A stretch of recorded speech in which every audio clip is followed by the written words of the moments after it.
తర్వాత రాశి వృషభ రాశి. ఈ వృషభ రాశి వారికి ఆదాయం 11, వ్యయం 5, రాజపూజ్యం 1, అవమానం 3. ఈ రాశివారు న్యాయపరమైనటువంటి అంశాల్లో విజయాలు సాధించడం, అప్పులు తీరడం, వ్యాధి నిర్మాణం అయ్యి స్వస్థ చేయకూడడం, వాస్తవాలు ప్రతిబింబించేటట్లు ఇతరులను ప్రభావితం చేస్తారు. కొత్త వ్యాపారాలు ప్రారంభిస్తే వృద్ధి కనబడుతుంది.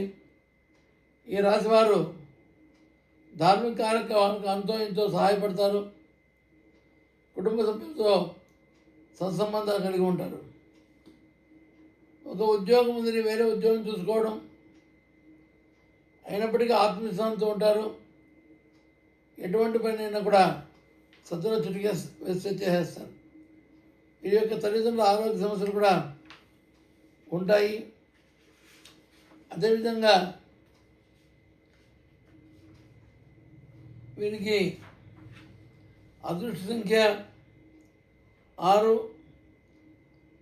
గణపతి ఆరాధన, అక్షోత్తర ప్రదక్షిణలు చేస్తే మంచి ఫలితాలు పొందేటువంటి అవకాశం ఉంది. విద్యార్థులు కూడా చాలా శ్రద్ధ చూపాల్సినటువంటి అవకాశం ఉంది.